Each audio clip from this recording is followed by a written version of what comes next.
কথা বলেন কি শোনার জন্য? কোরআন শোনার জন্য। রাসূল সাল্লাল্লাহু আলাইহি সাল্লামের এই সারাটা জীবন অতিবাহিত করছেন এই কোরআন প্রচার আর প্রসারের জন্য। কথা বলেন ঠিক কিনা? সম্মানিত ভাইরা আমার নবী, আপনার নবী, বিশ্ব নবী জনাবে মুহাম্মদুর রাসূলুল্লাহ সাল্লাল্লাহু আলাইহি ওয়াসাল্লাম যখন মক্কাতে কোরআন দিয়ে দাওয়াত দেওয়া শুরু করলেন, মক্কার কিছু কবি আর কিছু সাহিত্যিক এসে বলেন, রে মুহাম্মদ সাল্লাল্লাহু আলাইহি ওয়াসাল্লাম, তুমি যে আরবি ইবারতগুলো তেলাওয়াত করে মানুষের সামনে বানাইয়া বলো, আমরাও এই রূপ বানাইতে পারি। আমার নবী, আপনার নবী, বিশ্ব নবী জনাবে মুহাম্মদুর রাসূলুল্লাহ সাল্লাল্লাহু আলাইহি ওয়াসাল্লাম বললেন, রে আরবের বড় বড় কবি আর সাহিত্যিকরা, তোমরা শোনো, আমি যে আরবি ইবারতগুলো তেলাওয়াত করিয়া মানুষের মাঝে বলি, এমনি ধরনের আরবি ইবারত বানাইবার ক্ষমতা শুধু তোমাদের নয়, গোটা পৃথিবীর কাউরে বানানো সম্ভব নয়। সুতরাং তোমরা পারলে বানাইয়া দাও। তারা বলে, আমাদেরকে তাহলে এক টুকরা দাও, এর আগে কি হবে আর পরে কি হবে আমি বানাইয়া দেব। আমার আল্লাহ রাব্বুল আলামিন তখন ডাক দিয়া বলে, হাবিবুল্লাহ, আপনি সূরা কাউসারের প্রথম আয়াতখানা তাদের মাঝে দিয়ে দিন। আমার নবী, আপনার নবী, বিশ্ব নবী জনাবে মুহাম্মদুর রাসূলুল্লাহ সাল্লাল্লাহু আলাইহি ওয়াসাল্লাম সূরা কাউসারের প্রথম আয়াতখানা তাদের মাঝে দিয়ে দিলেন। এই টুকরাগুলো তারা কেউ বা লিখে নিয়ে গেল, আবার কেউ বা মুখস্থ করে গেল। আরবের বড় বড় কবি আর সাহিত্যিকরা এবার তারা এই টুকরা নিয়ে গবেষণা শুরু করে দিল। গবেষণা করতে করতে করতে তাদের মগজ গলে যাওয়ার উপক্রম হয়ে গেল। সম্মানিত ভাইরা আমার, কিন্তু এটি এমন একটি টুকরা, এমন একটি আয়াত যারা আগাগোড়া কোনো কিছুই মিলাতে পারে না। সম্মানিত ভাইরা আমার, আরবের বড় বড় কবিরা বলা বলি করতে লাগলো, রে আমরা কেমন কবি হলাম যার আগাগোড়া আমরা কিছুই ঠিক করতে পারলাম না। চলো চলো, যার উপর এত সুন্দর ইবারত গুলো নাজিল হয়, চলো সবাই মিলে তাকে এক নজর দেখতে যাই। সুবহানাল্লাহ।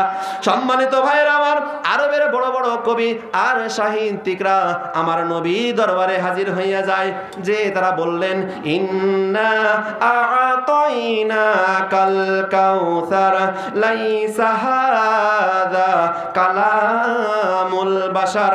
তারা বলে, হে মুহাম্মদ সাল্লাল্লাহু আলাইহি ওয়াসাল্লাম, আমরা আরবের বড় বড় কবিরা যখন এই টুকরার সাথে মিলাইয়া আর এক টুকরা বানাইয়া দিতে পারলাম না, আমরা যখন পারলাম না, পৃথিবীর আর কেউ পারবে না। সুতরাং আমরা স্বীকৃতি দিয়ে দিলাম, এটা কোনো মানুষের লেখা হতে পারে না, এটা কোনো মানুষের গল্প কাহিনী হতে পারে না, এটা হলো সম্পূর্ণ আসমানি আওয়াজ। রে বলুন সুবহানাল্লাহ। আরো জোরে বলুন না সুবহানাল্লাহ।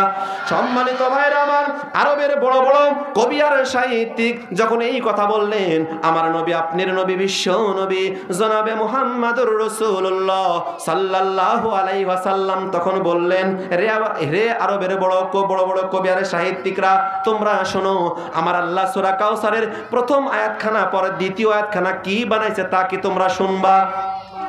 আরবের বড় বড় কবি আর সাহিত্যিকরা বলা বলি করতে লাগলো, আরে আমরা কবি মানুষ, কবিতা আকারে ছন্দর কোনো কিছু পাইলে আমরা শুনবার জন্য, তা সংগ্রহ করার জন্য আমরা পাগল পারা হইয়া যায়। সম্মানিত ভাইরা আমার, এরপর আমার নবী, আপনার নবী, বিশ্ব নবী জনাবে মুহাম্মদুর রাসূলুল্লাহ সাল্লাল্লাহু আলাইহি ওয়াসাল্লাম সূরা কাউসারের প্রথম আয়াতখানা পর দ্বিতীয় আয়াতখানা পেশ করে দিলেন।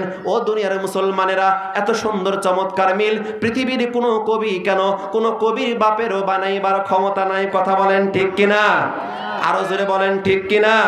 সম্মানিত ভাইরা আমার, তার কারণ হলো আল্লাহ রাব্বুল আলামিন আজ থেকে 1400 বছর আগে চ্যালেঞ্জ করে বিশ্ব নবী জানিয়ে দিয়েছেন, হে নবী, আপনি পৃথিবীর সমস্ত মানুষদেরকে ডেকে আপনি চ্যালেঞ্জ করিয়া দিন আর ঘোষণা করিয়া দিন, যদি এই কোরআনের ব্যাপারে তোমাদের কোনো সন্দেহ হয়ে থাকে, তাহলে এই কোরআন শরীফের সূরার মতো আরেকটি সূরা বানায় দাও। প্রয়োজনে তোমরা পৃথিবীর সমস্ত জিন এবং ইনসানের সহযোগিতা নিতে পারো। ওয়া ইন কুনতুম সাদিকিন, যদি তোমরা সত্যবাদী হও। আজ থেকে প্রায় 1500 বছর অতিবাহিত হয়ে গেল, ইলা ইয়াউমাল কিয়ামা, কিয়ামত হয়ে যাবে, তবু এই চ্যালেঞ্জের মোকাবেলা করতে কেউ পারবে না। কথা বলেন ঠিক কিনা? আরো জোরে বলেন ঠিক কিনা? সম্মানিত ভাইরা আমার, জোরে বলুন তো, তাহলে এই কিতাবের নাম কি? হয় না, জোরে বলুন, এই কিতাবের নাম কি? হেদায়েতের মালিক কে? আরো জোরে বলেন, হেদায়েতের মালিক কে? যদি আপনার কপালে হেদায়েত না থাকে তাহলে পৃথিবীর কোনো মানুষ আপনাকে হেদায়েত করতে পারবে না। কথা বলেন ঠিক কিনা? আপনারা ফেরাউনের নাম শুনছেন? হ্যাঁ, আচ্ছা, ফেরাউনের নাম শোনেননি এমন কে আছেন? সবাই শুনছেন? কারণ ফেরাউনের কথা বললে অনেকের মাথা আবার নিজ দিক হয়ে থাকে, কারণ ওই ভাবে যে হুজুর কি আমাকে ফেরাউন করবে নাকি। এরকম লোক আছে না? নাই এরকম লোক আছে না? যে ফেরাউনের যখন কথা বলা হয় তখন অনেক মানুষ মাথা নিজ দিক থাকে, ভাবে যে আমার হুজুর মনে হয় ফেরাউন মনে হয় আমাকে করতে। ঠিক কিনা? জোরে বলেন ঠিক কিনা? আচ্ছা, তাহলে ফেরাউনের নাম সবাই শুনছেন? হ্যাঁ, শুনছেন তো ইনশাল্লাহ নাকি? আচ্ছা, এই ফেরাউন একদিন মুসা আলাইহিস সালামকে জিজ্ঞাসা করছে যে, হে মুসা, আমি যদি কালেমা পড়ে মুসলমান হই তাহলে তোমার আল্লাহ আমাকে কি দিবে? এটা প্রশ্ন হলো। কথা বলেন, এটা প্রশ্ন হলো। দেখবেন যে আমাদের গ্রাম মহল্লা কিছু লোক থাকে, বলেন নামাজ পড়ে কে কয়েকজন বড় লোক হলো? এরকম লোক নাই? আছে না নাই? তোরাই পড়ে একদম নামাজ পড়ে কেউ বড় লোক হলো, কি হলো? নামাজ পড়েও যা, না পড়েও তা, অথবা আমি নামাজ না পড়াই কি আছি? ভালো আছি। কথা বলেন ঠিক কিনা? সম্মানিত ভাইরা আমার, একটা গরু, এক লোক গরু ছেড়ে দিছে। এই গরু যখন ছেড়ে দিছে, মাঠের ঘাস টাস খেয়ে দেয়, ওই আস্তে আস্তে সন্ধ্যা লেগে গেছে। ওই গরুটা বাড়িতে না যেয়ে ঢুকেছিল মসজিদের ভিতর। কোথায় ঢুকছে? জোরে বলেন, কোথায় ঢুকছে? মসজিদের মধ্যে ঢুকছে। যখন মসজিদের মধ্যে ঢুকছে তখন যে মুয়াজ্জিন সাহেব আজান দিবে, ঢুকছে, কার গরু এই ভিতরে ঢুকছে? কে? খেপে গেছে, চরম খেপে গেছে। কার গরু কে ঢুকলো? এখন আর একজন লোক কাছে, আমার গরুটা আমার, আমি হলো এই মসজিদের সভাপতি, আমি হলো এই মসজিদের সভাপতি, গরু আমার। গরু বুঝে না তাই ঢুকিছে, আমি তো জীবনে মসজিদে ঢুকি না। কথা বলেন, জোরে বলেন। গরু বুঝেনি তাই কই ঢুকিছে? আমি বুঝি তাই কোন মসজিদ দেখেছো আমার? আমি একদিনও মসজিদ জানি, এমনকি শুক্রবারও আমি যাই না। কথা বলেন, এরকম লোক আছে না নাই? ফেরাউন বলতেছে, মুসা, আমি যদি কালেমা পড়ে মুসলমান হই তাহলে তোমার আল্লাহ আমাকে কি দিবে ভাব কও, তাহলে আমি মুসলমান হওয়ার চাই। ফেরাউন যখন মুসা আলাইহিস সালামকে বললেন, হে মুসা, আমি যদি কালেমা পড়ে মুসলমান হই তাহলে তোমার আল্লাহ আমাকে কি দিবে? মুসা আলাইহিস সালাম বললেন, তোমাকে মরণের পর তোমাকে আল্লাহ রাব্বুল আলামিন জান্নাত পুরস্কার দিবেন। ফেরাউন বলতে, এটা তো বাকি, এটা কি বাকি? নগদ কি দিবে সেটা কও, নগদ কও, নগদ কও, নগদ কি দিবে, দুনিয়াত কি দিবে সেটা কও। আশরাফ আলী থানভী রহমাতুল্লাহ লিখছে, ওই কিতাবে লিখছে, রাহিমাহুমুল্লাহর কিতাবে লিখছে যে এই মুসলমান হওয়ার বিষয়টা সুন্দর একটা ঘটনা তুলে ধরছে। সম্মানিত ভাইরা আমার, মুসা আলাইহিস সালাম বললেন, দুনিয়াতে আল্লাহ রাব্বুল আলামিন তোমাকে 4টি জিনিস দান করবে। জোরে বলুন তো কয়টি? জোর হলো না, কয়টি? আরো জোরে, কয়টি? সম্মানিত ভাইরা আমার, মুসা আলাইহিস সালাম বললেন, তোমাকে এই দুনিয়াতে 4টি জিনিস দেওয়া হবে। তার মধ্যে 1 নাম্বার হলো তোমার আয়ুকে বৃদ্ধি করা হবে, অর্থাৎ তুমি কিয়ামত পর্যন্ত বেঁচে থাকবা। কত নাম্বার? জোরে বলেন, কয় নাম্বার? 1 নাম্বার। দ্বিতীয় নাম্বার হলো তোমার মিশরের বাদশাহী কিয়ামত পর্যন্ত বহাল থাকবে, তোমার এই বাদশাহী কারো হাতে যাবে না। 3 নাম্বার হলো তুমি সর্বদা সুস্থ থাকবা, কখনো অসুস্থতা হবে না, অর্থাৎ কিয়ামত পর্যন্ত তুমি সুস্থ থাকবা। কয় নাম্বার? 4 নাম্বার হলো তুমি সর্বদা যুবক থাকবা, কিয়ামত পর্যন্ত তোমার বার্ধক্য আসবে না, অর্থাৎ তুমি কোনোদিন বুড়া হবে না। কি হবে না? বুড়া হবে না। ফেরাউন চিন্তা করছে তাহলে কি করা যায়। ফেরাউন মনে মনে মুসলমান হতে রাজি হয়ে গেলেন। তার কারণ হলো ফেরাউনের জীবনের অভিজ্ঞতা থেকে বুঝতে পেরেছে যে মুসা আলাইহিস সালাম কখনো মিথ্যা ওয়াদা করে না। নবীরা মিথ্যা কথা বলে? নবীরা কোনোদিন মিথ্যা কথা বলে না। ফেরাউন বলল, ভাই আমাকে একটা কাজ করা লাগবে। কি কাজ? বলতেছে আমাকে একটু পরামর্শ করার সুযোগ দাও। মুসা আলাইহিস সালাম বললেন, তুমি সবার সঙ্গে পরামর্শ করতে পারো, কিন্তু একজন লোক আছে, নাম হলো হামান টাকু। জোরে বলেন, কি নাম? এই হামানের সাথে পরামর্শ করা যাবে না। সম্মানিত ভাইরা আমার, ফেরাউন প্রথমেই তার বিবি আসিয়ার সঙ্গে পরামর্শ করতে গেলেন। বিবি আসিয়া ছিলেন একজন কামেল ওলি। সুবহানাল্লাহ বলবেন না? তিনি একজন কামেল ওলি ছিলেন। আসিয়া বললেন, কি সৌভাগ্য, তুমি আর দুনিয়াতে আর কি চাও, তুমি কালেমা পড়ে মুসলমান হয়ে যাও। সম্মানিত ভাইয়েরা আমার, এই কথা হতে না হতেই এই কথাটা বিভিন্ন জায়গাতে ছড়িয়ে ছিটে চলে গেল, এমনকি হামানের কাছেও চলে গেলেন। হামান বিশাল এক তরবারি বার করে নিয়ে আসিয়া ফেরাউনের পায়ের নিচে বলতেছে, দোস্ত, এতদিন যা খোদা বললাম, এখন যাই বান্দা হবে, এত বড় অপমান আমি সহ্য করতে পারবো না। আমার ঘাটটাকে এগে দিলাম, আমার মাথা এগে দিলাম, আমার এই শরীর থেকে মাথার দ্বিখণ্ডিত করে দাও, আমাকে শেষ করে ফেলো, তারপর তুমি কালেমা পড়ে মুসলমান হও। কারণ এত বড় লজ্জা, আমি লজ্জায় মুখ দেখাতে পারবো না। কারণ সৎসঙ্গে স্বর্গবাস, অসৎসঙ্গে সর্ববাস, আর অসৎসঙ্গে সর্বনাশ, কথা আছে না? এই ফেরাউন যখন এই কথা শুনলেন, আরে আমাকে সবাই খোদা বলে ডাকে, আমার বন্ধু আমাকে খোদা বলে ডাকে, এটা সম্ভব না, আমি আর কালেমা পড়ে মুসলমান হব না। উনি এই দাম্ভিকতা আর এই অহংকারের কারণে এইখান থেকে তার ভিতরে অহংকার যখন শুরু হলো, উনি মুসলমান হতে আর রাজি হলেন না, মুসলমান হতে আর রাজি হলেন না। সম্মানিত ভাইরা আমার, বলুন তো এই জন্য হেদায়েতের মালিক কে? আরো জোরে বলুন, হেদায়েতের মালিক কে? তাহলে আমরা কি শোনার জন্য এসেছি? জোরে বলুন, কি শোনার জন্য এসেছি? তাহলে আমাদের ছেলে মেয়েকে মাদ্রাসায় দেওয়ার দরকার আছে না নাই? আরো জোরে বলুন, আছে না নাই? সম্মানিত ভাইরা আমার, আমি আমার পাশে বাজারে চা খাচ্ছিলাম, একজন লোক সরকারি চাকরি করে, উনি বলতেছে, হুজুরের বেতনের মধ্যে খালি বরকত আর বরকত, ওরা 10,000 টাকা দেয়, কি হলে মাস যায়, আমার 50,000 টাকা দেও মাস যায় না। এরকম লোক আছে না? কচ্ছে খালি হুজুরের টাকার মধ্যে খালি বরকত আর বরকত। আমি বললাম, ভাই একটা কাজ করো। কি কাজ? তোমার ওই 50,000 টাকা আমাকে দাও, আর আমার এই বরকতি 10,000 টাকা তুমি দাও। আমাকে টাকার বরকত বেশি, বুঝতে পারছেন না? উনি বলতেছে, হুজুরে কেমন হলো, তুমি যখন এতই বুঝেন যে হুজুরের টাকার বরকত বেশি, তাহলে তুমি তোমার বেতন আমাকে দাও, আমার বেতন তুমি। তখন করছেন, না না, এটা একটা কথা হলো। বলেন তো, এরকম লোক আছে না নাই? তাহলে আমাদের ছেলে মেয়েকে মাদ্রাসায় দেওয়া দরকার আছে না নাই?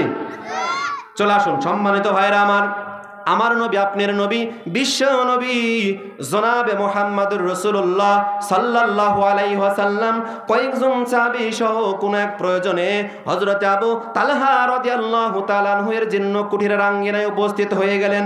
হযরতে ওমর ও হযরতে উসমান রাদিয়াল্লাহু তাআলা আনহু এর নেই বড় বড় সাহাবীও তখন তার সাথে ছিলেন। হুজুর সাল্লাল্লাহু আলাইহি ওয়াসাল্লাম আবু তালহার সাথে বেশ কিছুক্ষণ যাবত একটি বিষয় নিয়ে কথাবার্তা বলছিলেন। এমন সময় তিনি লক্ষ্য করলেন যে হযরতে ওমর রাদিয়াল্লাহু তাআলা আনহু এর চেহারায় অস্থিরতার ছাপ, কেমন যেন তিনি ছটফট করছেন, কখন জানি কি যেন বলতে চাচ্ছিলেন, কখনো রাসূলের কাছে, আবার কখনো আবু তালহার দরজার সামনে। এই অবস্থা দেখে রাসূল সাল্লাল্লাহু আলাইহি ওয়াসাল্লাম জিজ্ঞাসা করলেন, ওমর কি হয়েছে তোমার, এমন করছো কেন? জবাবে হযরতে ওমর রাদিয়াল্লাহু তাআলা আনহু বললেন, ইয়া রাসূলুল্লাহ, ইয়া হাবিবাল্লাহ, আমরা এখানে আসার পর থেকেই আবু তালহার ঘর থেকে একটি কান্নার আওয়াজ শুনতে পাচ্ছি। এই কান্নার আওয়াজ আমার দিলকে ভেঙে টুকরো টুকরো করে দিচ্ছে, আমার মতো কঠিন দিলকে মোমের মতো গলিয়ে দিচ্ছে। ইয়া রাসূলুল্লাহ, ইয়া হাবিবাল্লাহ, আমার অস্থিরতার পেরেশানি শুধু এই জন্যই। রাসূল সাল্লাল্লাহু আলাইহি ওয়াসাল্লাম ওমরের কথা শুনে আশ্চর্য হলেন আর বললেন, ওমর তুমি বলো কি? এবার রাসূল সাল্লাল্লাহু আলাইহি ওয়াসাল্লাম মুখ ঘুরে আবু তালহাকে বললেন, আবু তালহা তুমি দরজাটাকে খুলে দাও। আবু তালহা দরজা খুলে দিলেন। ভিতরের দৃশ্য দেখে সবাই অবাক হয়ে বললেন, কারো মুখ থেকে কোনো কথা বের হলো না। সম্মানিত ভাইরা আমার, এই অবস্থায় রাসূল সাল্লাল্লাহু আলাইহি ওয়াসাল্লাম বলে উঠলেন, রে আবু তালহা, এ কি দৃশ্য রে আবু তালহা? এই ছোট্ট নিষ্পাপ বাচ্চাটির কি অপরাধ ছিল যার জন্য তুমি শক্ত রশি দিয়ে এই খুঁটির সাথে তুমি বেঁধে রেখেছো? সম্মানিত ভাইরা আমার, আবু তালহা যখন বললেন, ইয়া রাসূলুল্লাহ, ইয়া হাবিবাল্লাহ, অপরাধ মাফ করবেন, ক্ষমা করবেন, আমার বাড়ির দরজার সামনে যে খেজুর গাছটি আপনি দেখতেছেন, এই খেজুর গাছের মালিক একজন ইহুদি। এই গাছ থেকে অনেক খেজুর ঝরে ঝরে পড়ে, আর আমার অবশ্য শিশুটি খোদার তাড়নায় এই খেজুরগুলো কুড়িয়ে কুড়িয়ে খায়। জোরে বলুন আল্লাহু আকবার। সম্মানিত ভাইরা আমার, এই কথা শোনার পর আবু তালহা রাসূল সাল্লাল্লাহু আলাইহি ওয়াসাল্লামকে বললেন, ইয়া রাসূলুল্লাহ, ইয়া হাবিবাল্লাহ, এই কঠিন হাসরের ময়দানে আল্লাহ রাব্বুল আলামিন যদি আমাকে জিজ্ঞাসা করে, রে আবু তালহা, ওই ইহুদির গাছের খেজুর পাকার কারণে খেজুরগুলো টপ টপ করে পড়ার কারণে তোমার ছোট বাচ্চা নিষ্পাপ বাচ্চা খেয়ে ফেলেছে, তোমার চোখের সামনে খেয়েছে, তুমি কিন্তু কোনো কিছুই বলনি, প্রতিবাদ করনি।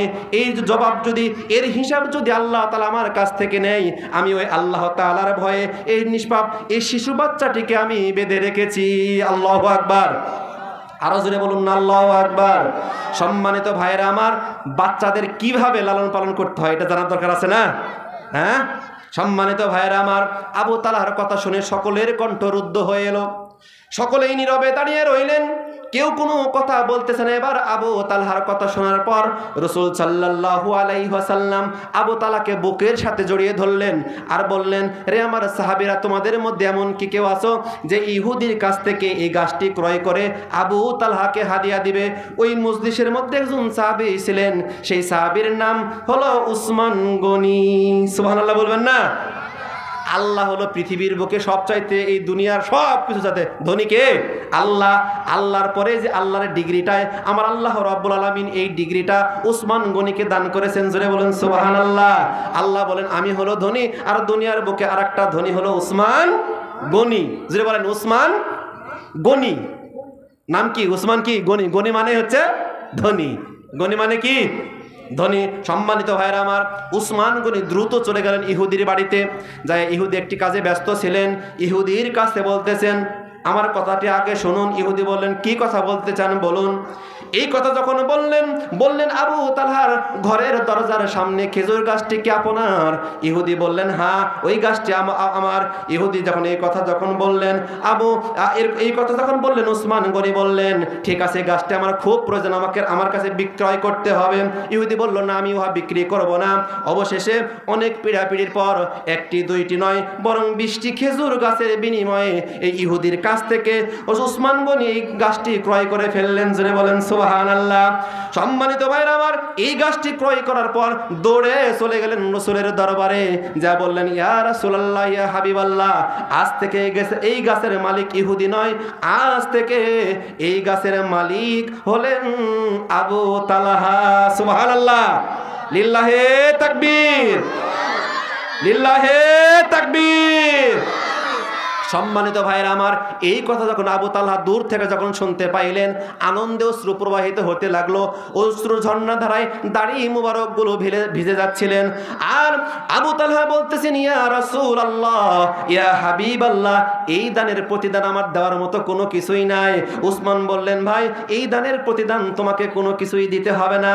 এই যে এই দিন রাসূল সাল্লাল্লাহু আলাইহি ওয়াসাল্লামের সাথে তুমি হেসে খেলে বেড়াবে, ওই দিন আমাকে একটু ভাই বলে পরিচয় দিয়ে তোমার সঙ্গী করে নিও। সুবহানাল্লাহ বলেন। আরো জোরে বলেন সুবহানাল্লাহ। সম্মানিত ভাইরা আমার, এই জন্য কোরআনের এই মজলিসগুলোতে, কোরআনের এই দ্বীনি প্রতিষ্ঠানগুলোতে বলুন তো, দান করার দরকার আছে না নাই? দান দিয়ে, বাদ ছেলে মেয়ে দিয়ে। কারণ এই মাদ্রাসায় নুরানি খোলা হয়েছে। কি খোলা হয়েছে? নুরানি। নুরানি বাচ্চাদের লেখা এখানে দেখেন, এখানে কিন্তু ঝোলানো আছে, দেখছেন আপনারা? দেখছেন না আপনারা? এই নুরানি প্রতিষ্ঠান খোলার কারণেই অনেক প্রাইমারি স্কুলে বাচ্চা নাই। কি নাই? বাচ্চা নাই। সবগুলো বাচ্চা এই প্রাইমারি থেকে আসতেছে মাদ্রাসায়। সুবহানাল্লাহ বলবেন না? আলহামদুলিল্লাহ বলেন। আরো জোরে বলেন আলহামদুলিল্লাহ। এই জন্য আপনাদের ছেলে মেয়ে মাদ্রাসায় দেওয়ার দরকার আছে না নাই? আরো জোরে বলেন আছে না নাই? খালি বাচ্চা দিলেও হবে না, আবার দানও দেওয়া লাগবে। কথা বলেন ঠিক কিনা? এই দেখেন কাজগুলো হচ্ছে। আমার শ্রদ্ধেয় আমার শফিকুল, আমার এই মাদ্রাসার মুহতামিম, উনি অনেক পরিশ্রম করে এই মাদ্রাসার জন্য। কথা বলেন ঠিক কিনা? এই জন্য যারা এলাকাবাসী আছেন, এই মাদ্রাসার প্রসার স্বার্থে ছেলে মেয়ে এবং আর্থিক সহযোগিতা করতে হবে। কথা বলেন ঠিক কিনা? সহযোগিতা করা দরকার আছে না নাই? জোরে বলেন আছে না নাই? ইনশাল্লাহ দান করবেন। আমার পরবর্তী টাইমে আমাদের শ্রদ্ধেয় আমার হুজুর আতাউর রহমান কাশুপাড়া এবং আজকের মাহফিলের প্রধান আকর্ষণ, প্রধান বক্তা বজলুর রশিদ মিয়া, ওনার হাতে আমাদের দ্বিতীয় বক্তা আমার শ্রদ্ধেয় আমার হুজুর আতাউর রহমান, ওনার হাতে আপনারা অবশ্যই দান করবেন ইনশাআল্লাহ। সম্মানিত ভাইরা আমার,